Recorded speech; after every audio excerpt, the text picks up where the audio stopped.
Hi peeps, we are doing an unboxing today. A wonderful viewer and sister in the journey sent me Tarot of the Woodland Wardens by Jessica Rue. I was gifted this deck by the viewer and sister in this journey, as I said, but I will put the link on Amazon for this deck in the description box down below. I believe this is a relatively new release.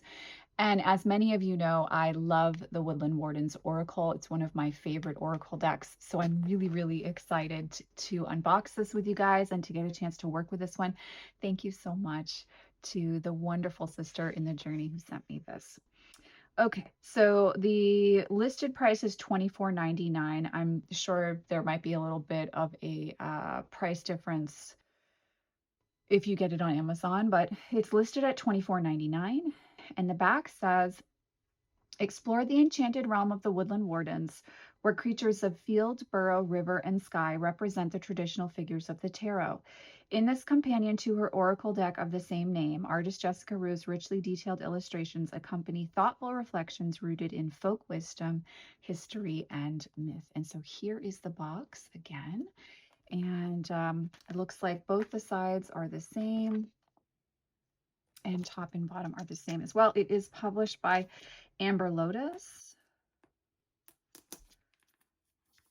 All right, and I'm going to be very naughty. I'm going to use my nails to open her today. Okay, so it's a nice matte box.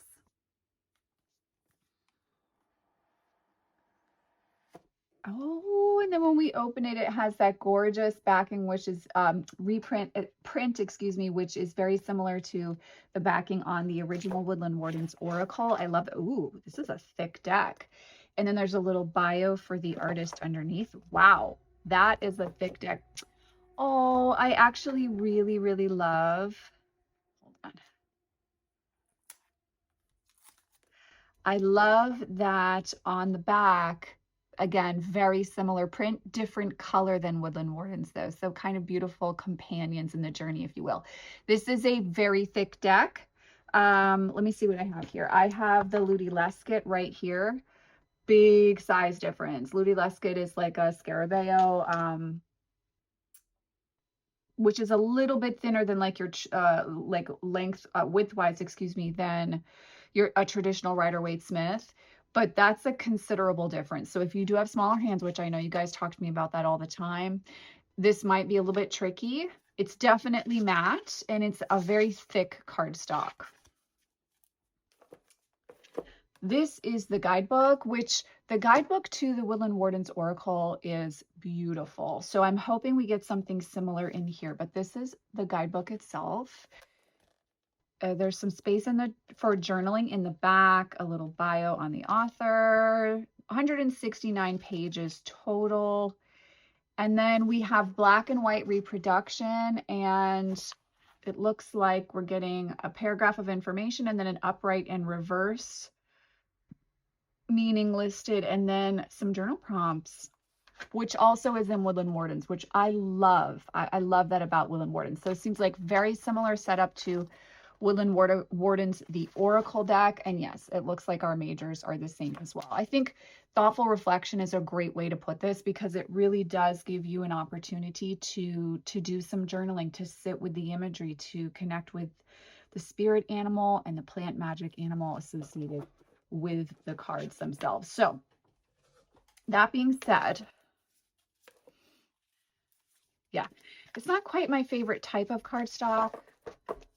Feels a little bit thicker than Woodland Wardens was, but maybe Woodland Wardens Oracle, excuse me, was. No borders. We like that. Oh, that's very, very sweet. Oh my goodness. So this is adorable. Guys, look at the High Priestess. I was a little worried that I wasn't going to like this one the same way that I love the Oracle deck, but I kind of love this. Oh my goodness, the Emperor is beautiful too.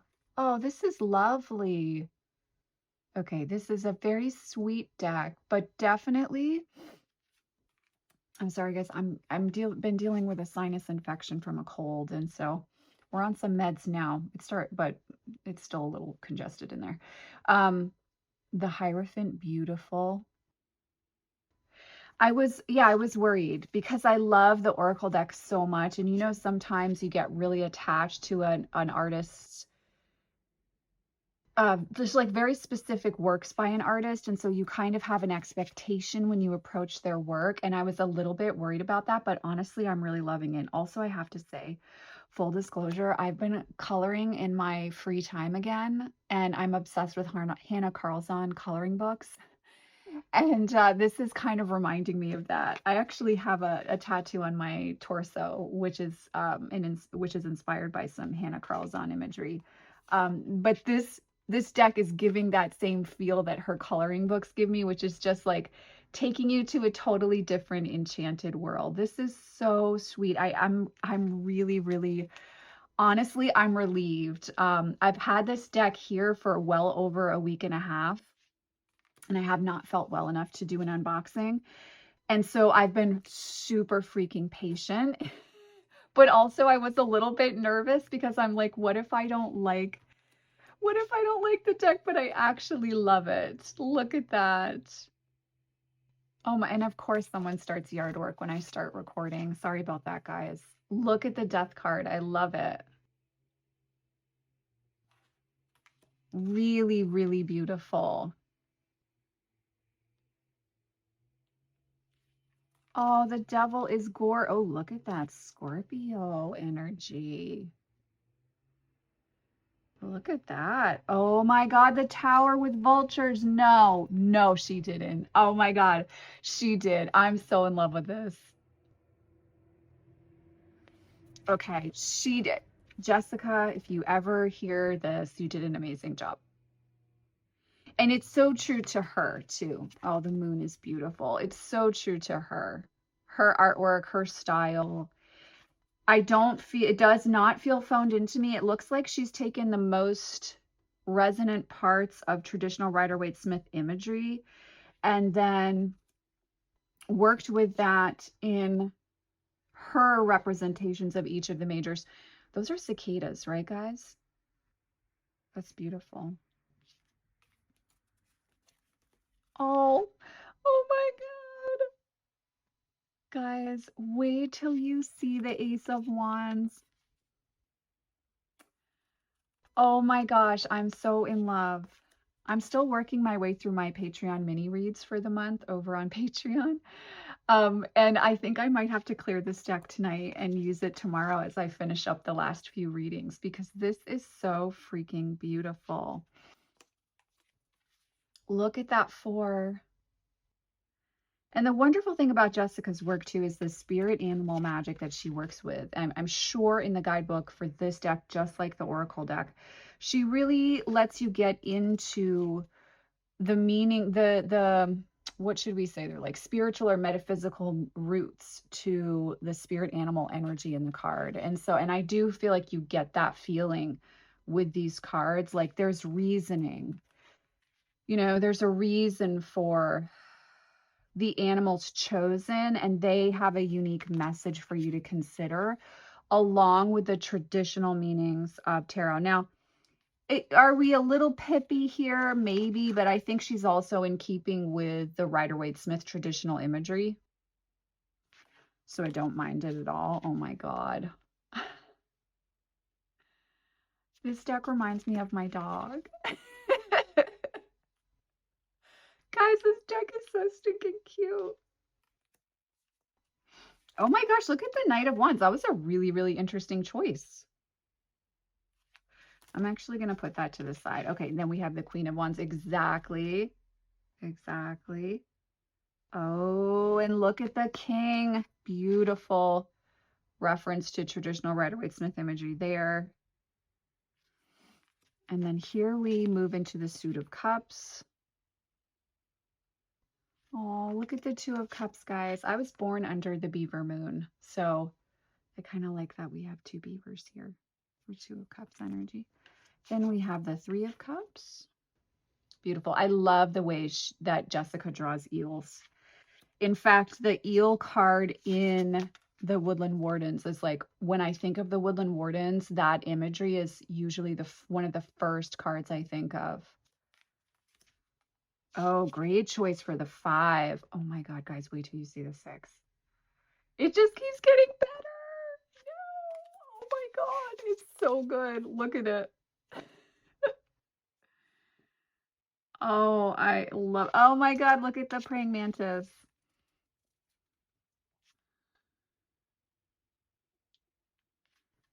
And then, you know, it's interesting, the shape of the vessel for the Suit of Cups, it reminds me of the Datura.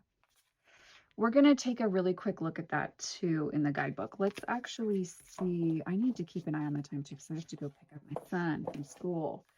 Let's see.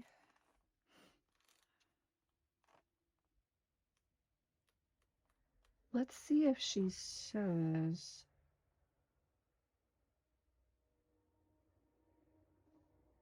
No, at least not at the beginning. Oh, here we go. The cups.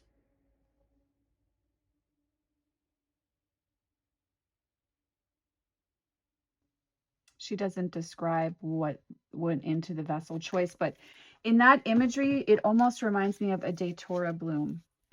That's really interesting. Okay.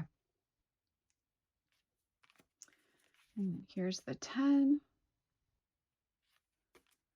And then, oh my God, the Page of Cups is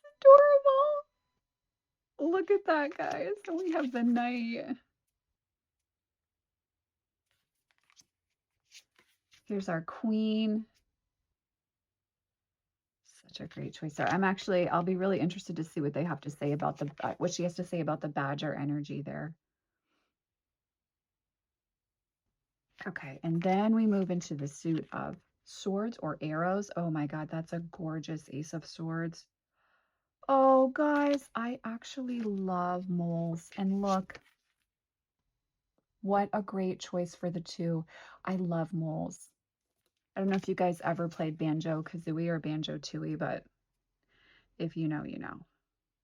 There's our 3 of Swords. Love it. Beautiful. One of my telling cards in a deck, if I'm going to love it or not. Obsessed. That's a beautiful representation.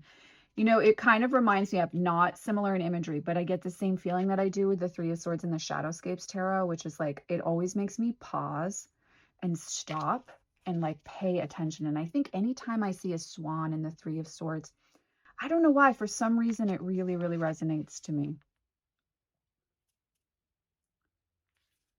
And then we have the 8. Oh my goodness. I love the 9. Absolutely beautiful.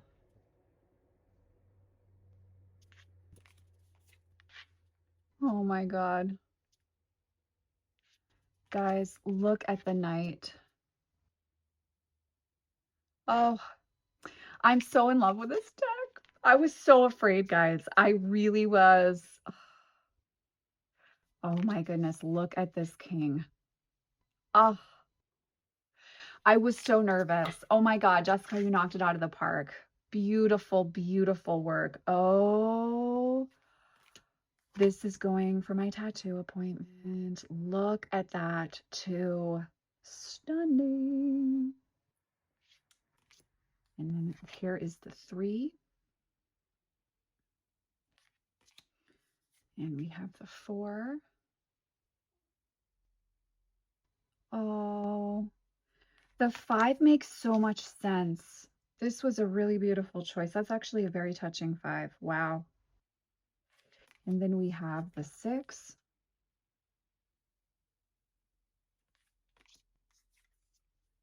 There's the 7.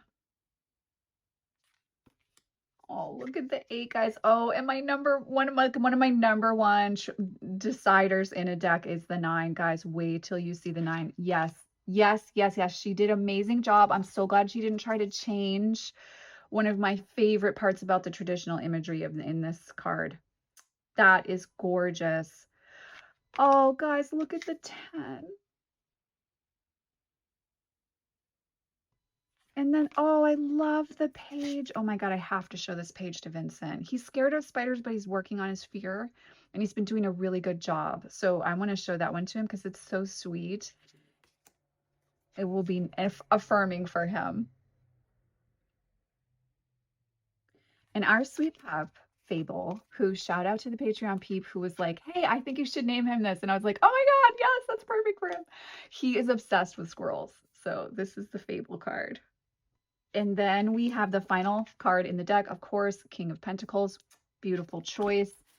Oh my goodness, guys. I love this. Let's just see really quickly, before I pull a card for us, if she says anything about that Knight of Wands, why she made that specific choice with the axolotl.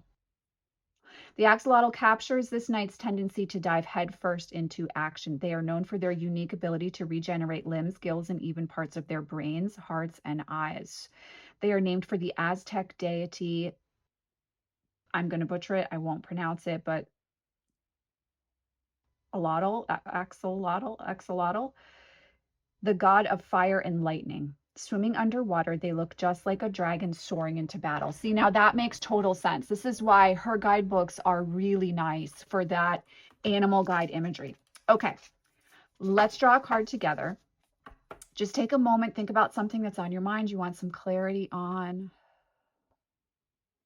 And then let's draw a card.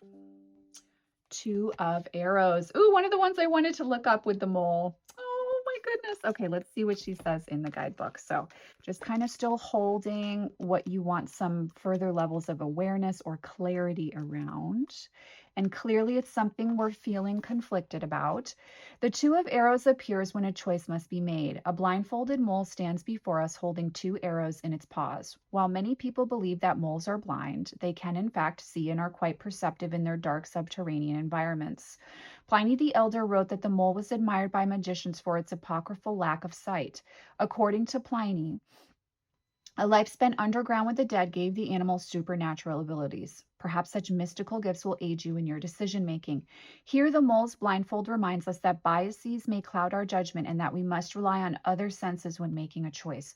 Weigh each arrow, feel out your options, and explore the possibilities in your mind. So I just want you to feel in for a second, is your card upright or reversed? If you feel your card is upright, here is your given meaning. There is a difficult decision ahead and the choice weighs heavily on you. Take your time gathering information about each option before moving forward. And remember, refusing to decide is still a choice. Reversed. If you feel the card was reversed or in shadow, here is your meaning. You feel unable to make a decision. Perhaps you have too much information or perhaps too little. To remove this roadblock, you must break it down piece by piece. If you want some journal prompts on this, Jessica gives us the following. Do I trust my judgment? What are the pros and cons of each option? This is going to be a great working deck, like straight up clear information and insight, very beginner friendly, beautiful. I already feel connected. I'm already in love with this baby. I cannot wait to work with her more. I will absolutely be sharing thoughts down the road. Let me know in the description box, in the comment section. How many times do I do that each month, guys? In the comment section down below, what you guys think of this deck if you have it, or if it's on your investment list to purchase and connect with. I'm sending you guys, as always, absolute oceans of love, and you know I will see you in the next video. Take care.